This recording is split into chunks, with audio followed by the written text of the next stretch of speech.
Olá, pessoal! Sejam bem-vindos a mais uma aventura no tempo. Preparados para uma viagem no tempo? Vamos zarpar juntos nessa expedição. Hoje vamos desembarcar no Brasil do século XVI, um período de grandes transformações e encontros. Imagine um lugar sem cidades, prédios ou internet, um mundo completamente diferente do que conhecemos hoje. Apenas uma imensa floresta cheia de animais exóticos, sons misteriosos e paisagens de tirar o fôlego. Araras, macacos, onças, uma sinfonia de cores e vida pulsando em cada canto.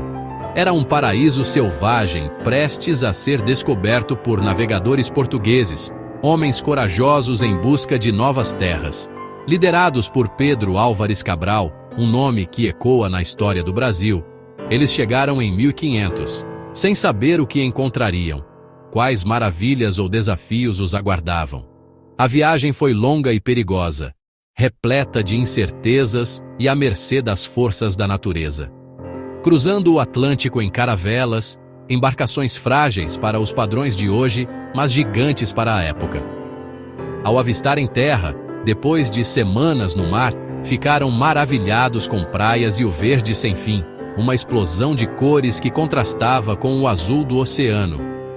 E havia povos indígenas, os verdadeiros donos da terra, com culturas e línguas próprias, costumes ancestrais e uma profunda conexão com a natureza. Esse encontro entre europeus e indígenas, um choque de mundos, foi o ponto de partida do Brasil, o início de uma história complexa e fascinante. Os portugueses vieram explorar, em busca de riquezas e novas rotas comerciais, e registrar tudo para o rei, como verdadeiros repórteres da época, documentando cada detalhe da nova terra. Assim nasceu a primeira literatura brasileira, um vislumbre do Brasil através dos olhos dos portugueses. Relatos práticos, quase diários de bordo, descrevendo o desconhecido, o exótico e o surpreendente. Agora, por que o nome quinhentismo? Simples, vem do ano 1500, quando tudo começou. Quinhentismo é o nome dado a todos os textos produzidos no Brasil no século XVI, entre 1500 e 1600. Mas atenção, não era literatura feita por brasileiros, e sim sobre o Brasil, escrita por portugueses. Eram viajantes, padres, funcionários da coroa, todos estrangeiros descrevendo a nova terra. Não era um movimento literário, mas um conjunto de textos práticos, cartas, relatórios, sermões. O objetivo era informar o rei ou catequizar os indígenas, não criar arte pela arte. Resumindo, quinhentismo é o início da nossa história escrita, feita por quem acabava de chegar. É a certidão de nascimento da literatura brasileira. Vamos à primeira vertente do quinhentismo, a literatura de informação. O objetivo era, claro, informar o rei de Portugal sobre a nova terra. Os autores eram como repórteres, descrevendo tudo com detalhes: paisagens, animais, plantas e povos indígenas. O tom era descritivo, quase fotográfico, sempre com espanto diante do desconhecido. Destacavam o potencial econômico pau-brasil, solo fértil, riquezas naturais. Era uma propaganda para incentivar a exploração e colonização. A linguagem era simples e direta, focada na clareza. Os principais formatos eram cartas e diários de viagem, documentos oficiais da aventura. Esses textos são o primeiro retrato do Brasil para o mundo. Eles explicaram o Brasil para a Europa e para nós mesmos. Pausa. Ao mergulharmos nos relatos do início do Brasil, um nome se destaca na literatura de informação. É ninguém menos que Pero Vaz de Caminha. Sua contribuição vai além do histórico. É também literária.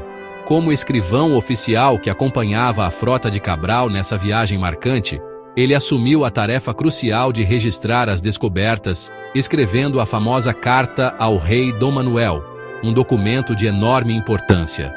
Essa carta é o nosso primeiro documento escrito, um marco na história e na literatura do Brasil. Em suas linhas, Caminha narra com detalhes os primeiros dias vividos pelos portugueses ao chegarem ao Brasil. pintando um quadro vívido dos primeiros encontros. Ele descreve minuciosamente o contato inicial e as interações com os povos indígenas e não deixa de registrar a exuberância e a beleza impressionante da paisagem natural. Caminha relata cuidadosamente a troca de presentes que aconteceu, marcando o início de uma relação complexa, o espanto mútuo sentido tanto pelos portugueses quanto pelos indígenas, e reflete sobre a inocência e simplicidade percebidas nos nativos. Ele exalta apaixonadamente a terra, afirmando de forma célebre: é tão graciosa que, querendo aproveitar, nela tudo se dá.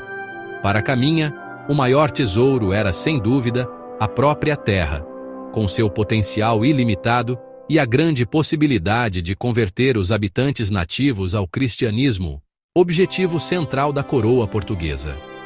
A carta é um verdadeiro mosaico, unindo informações factuais, observações atentas sobre o novo mundo e até momentos de poesia profunda, elevando o texto além de um simples relatório. Essa mistura única faz da carta uma peça literária valiosa, cheia de insights sobre a época. Ler a carta de Caminha é como abrir uma janela, permitindo um vislumbre do próprio nascimento do Brasil, testemunhado pelos olhos de um observador fundamental. Depois dos exploradores, que desbravaram os mares e chegaram a estas terras, chegaram os jesuítas, membros da Companhia de Jesus, com uma missão diferente: catequizar os indígenas, buscando convertê-los à fé católica. O objetivo central era ensinar o cristianismo, disseminando os dogmas e valores da Igreja Católica, criando a literatura jesuítica ou de catequese, um conjunto de textos com propósito religioso e educativo. O grande destaque desse período é o padre José de Anchieta, figura central na produção literária e catequética, que aprendeu tupi, a língua nativa dos povos originários, e escreveu a primeira gramática da língua tupi, um marco nos estudos linguísticos do Brasil. Os jesuítas produziam cartas, documentos importantes para entender o cotidiano da colônia, poemas religiosos, utilizados para transmitir a fé de maneira poética e memorável. E, principalmente, teatro, uma ferramenta poderosa de evangelização. Anchieta escrevia peças teatrais com temas religiosos, misturando elementos da cultura indígena e temas cristãos, criando um sincretismo cultural interessante, encenadas nas aldeias, para alcançar o maior número possível de nativos. O teatro jesuítico era didático, com o objetivo claro de instruir, ensinando a fé católica de forma visual e emocionante, facilitando a compreensão dos ensinamentos. Os indígenas participavam ativamente das peças, muitas vezes como atores, aprendendo sobre o bem e o mal, os princípios morais do cristianismo. A literatura jesuítica era utilitária e moralizante, com uma função prática e um forte apelo aos bons costumes, focada em educar e converter os nativos, consolidando o poder da Igreja na colônia. Foi a primeira produção cultural planejada do Brasil colônia, com objetivos bem definidos e estratégias elaboradas. Mais que entretenimento, era uma ferramenta de persuasão, era ferramenta de ensino e dominação, buscando moldar a sociedade colonial aos preceitos da fé católica. Anchieta deixou um legado fundamental para a história do Brasil, para a cultura e educação brasileiras, influenciando gerações e marcando o início da nossa identidade cultural. Agora, vamos comparar as duas faces do quinhentismo. De um lado, a literatura de informação, feita para descrever e explorar, com foco no lucro e no rei de Portugal. Do outro, a literatura jesuítica, voltada para a catequese, educação e salvação das almas indígenas. Uma descrevia a terra e suas riquezas, a outra tentava moldar a alma dos habitantes. Os formatos também variavam: cartas e diários para informar, teatro, poemas e gramáticas para ensinar. Ambas escritas por europeus, mas com objetivos e públicos bem diferentes. Uma mostrava o corpo do Brasil, a outra queria transformar seu espírito. Juntas, lançaram as bases da nossa literatura e identidade. Pode parecer distante, mas o quinhentismo deixou marcas profundas na nossa cultura. A imagem do Brasil como paraíso natural nasceu nos relatos dos viajantes. Essa visão ajudou a justificar a exploração e o extrativismo, heranças que ainda sentimos hoje. Os jesuítas foram os primeiros educadores, fundando colégios e registrando línguas indígenas. O teatro de Anchieta é o embrião do teatro brasileiro, misturando culturas. O quinhentismo nos deu o primeiro retrato escrito do Brasil, base da nossa identidade literária. Mesmo feito por estrangeiros, esse olhar foi o alicerce da literatura nacional. Escritores posteriores dialogaram com essa visão, criando novas imagens do Brasil. Hora das curiosidades. A Carta de Caminha ficou perdida por quase 300 anos, só sendo publicada em 1817. Padre Anchieta, com memória prodigiosa, teria escrito um poema de mais de 5.000 versos de cabeça na areia da praia. O pau-brasil era tão valioso que atraiu piratas franceses, que contrabandeavam a madeira com a ajuda de indígenas. A coroa portuguesa lutou para manter o monopólio do pau-brasil. O choque cultural era mútuo. Europeus estranhavam a nudez indígena, e os nativos achavam os portugueses esquisitos com suas roupas e barbas.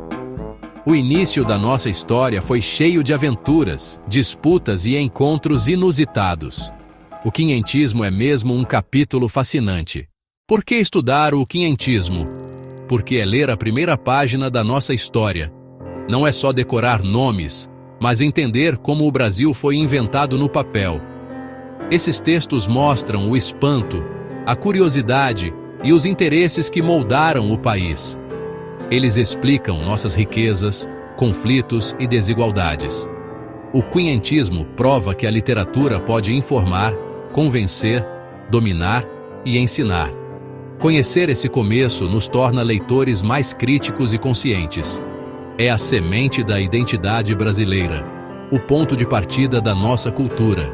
Vale a pena embarcar nessa viagem e descobrir os segredos do nosso passado. Até a próxima!